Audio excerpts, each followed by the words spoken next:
इंस्टाग्रामवर एकाच वेळी तिघेजण मुलीसोबत करायचे चॅटिंग.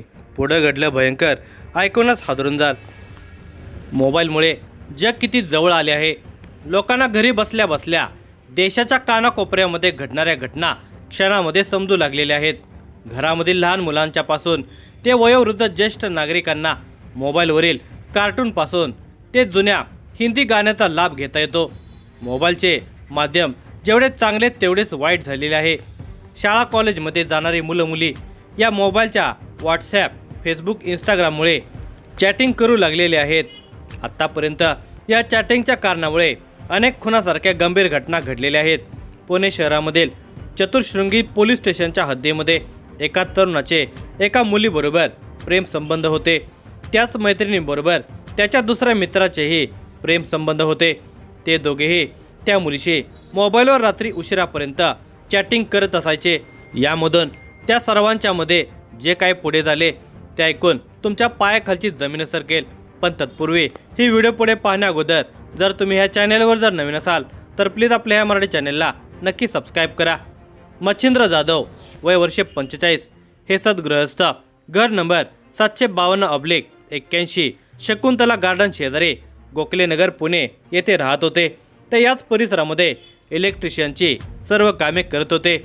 त्यांच्या समवेत त्यांची पत्नी पौर्णिमा, वय वर्ष 40, आणि मुलगा हर्षद, वय वर्ष 20 हे राहत होते. पौर्णिमा या परिसरामध्ये घरकाम करत होत्या. दोघा पती पत्नीला मिळालेल्या एकत्रित पैशावर त्यांचा घर प्रपंच ते चालवत होते. मुलगा हर्षद हा 20 वर्ष वयाचा तरुण आहे. तो मराठवाडा विद्यालय डेक्कन येथे शिकत होता.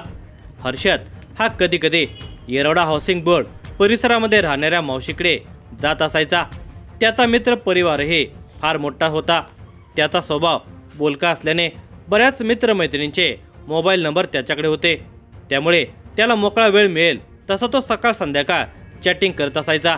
अशाच एका मित्राच्या मैत्रिणीबरोबर चॅटिंग करताना मोठा वाद झाला होता.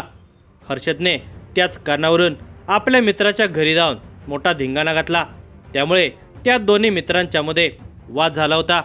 त्यावेळी ते दोघे आज सोडतोय, परत काही वाद झाला तर बघून घेईन, तुला सोडणार नाही, तुला अद्दल घडवतो असे म्हणत एकमेकाला भिडले होते. एखादा सिनेमासारखे त्यांची जुंपलेले होते. त्यावेळी तिथे असलेल्या लोकांनी त्यांचा वाद मिटवला होता. हर्षदची त्याचा मित्र अभिषेक संतोष पवार, वय वर्ष 23, प्रथमेश धोत्रे, माऊली देवकर यांच्यामध्ये मोबाईलच्या चॅटिंगवरून भांडणे चांगलीच भडकलेली होते. त्यांच्यामध्ये कायमच धुसफूस सुरू होते. अभिषेकच्या डोक्यातून हर्षदसोबतचा वाद काही जात नव्हता. आपल्या मैत्रिणीच्या मोबाईलवर तो चॅटिंग करतो. तो निश्चितच तिला आपल्याबद्दल काहीतरी वाईट आणि खोटी माहिती देत असेल असे अभिषेकला वाटत होते. तसेच हर्षदने घरी नेऊन घातलेला गोंधळ, तुला बघून घेईन, हे शब्द अभिषेकला सतावत होते. त्याचे टेन्शन वाढवत होते. त्यातच नेहमी हर्षद अभिषेकला आव्हानच देत होता. त्यामुळे तो हर्षदवर चिडून होता. त्याचा काटा काढण्याची संधीची तो वाटच पाहत होता. असे करता करता काही दिवसांचा कालावधी निघून गेला. दिनांक 18 जून 2026चा तो दिवस होता. हर्षदचे आईवडील हे आपापले दिवसभराचे कामकाज उरकून घरी आले.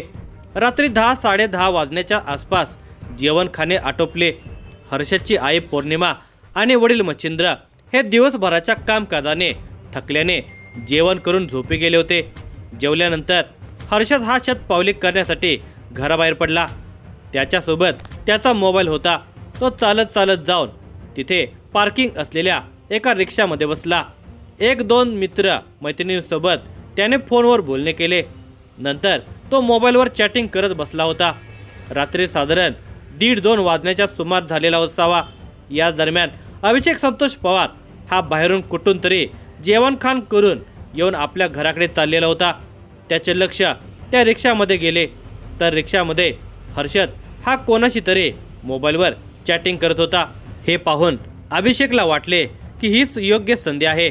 आता आपल्या इतर मित्रांना बोलावून घ्यावे आणि हर्षदचा कायमचा बंदोबस्त करावा. या विचारासरशी त्याने प्रथमेश धोत्रे, मारुती देवकर आणि इतर 4 अल्पवयीन मित्रांना फोन करून बोलावून घेतले. त्या सगळ्यांनी मिळून हर्षदला रिक्षामधून खाली ओढले. त्याला रस्त्यावर पाडून सगळ्यांनी मिळून लाकडी दांडके, बॅट, विटांनी मारहाण करून गंभीर जखमी केले. रक्तबंबाळ होऊन तो खाली पडल्यावर ते सगळेजण पळून गेले. यावेळी तिथून हर्षदचा मित्र यश चाललेला होता. त्याने लँडलाईन फोनवर चतुःशृंगी पोलीस ठाण्याला ही घटना कळवली. तोपर्यंत येथे 2 मार्शल ड्युटीवर असलेले पोलीस कर्मचारी आले. दरम्यान यशने ही माहिती हर्षदच्या घरी जाऊन त्याच्या आई वडिलांना सांगितले. मग हर्षदची आई पौर्णिमा आणि वडील मच्छिंद्र हे तिथे आले. त्यांना हुंदका आवरता आला नाही. पोलिसांनी हर्षदला औषध उपचारासाठी डेक्कन येथील रत्ना हॉस्पिटल येथे नेण्यात आले. परंतु तेथील डॉक्टरांनी उपचार करण्यापूर्वी हर्षद मयत झाल्याचे घोषित केले. या प्रकरणी पौर्णिमा जाधव यांनी दिलेल्या फिर्यादीवरून अभिषेक पवार, प्रथमेश धोत्रे, मारुती देवकर तसेच इतर 4 अल्पवयीन साथीदार यांच्या विरुद्ध तक्रार नोंदवली.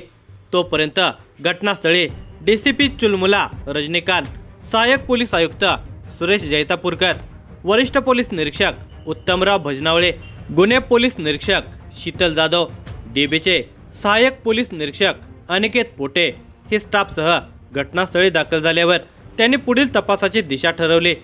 परिसरातील CCTV फुटेज चेक केले. त्यावेळी मोबाईलच्या टॉवर लोकेशनची माहिती घेतली असता तिघेही संशयित मुंबईच्या दिशेने गेल्याची माहिती मिळाली.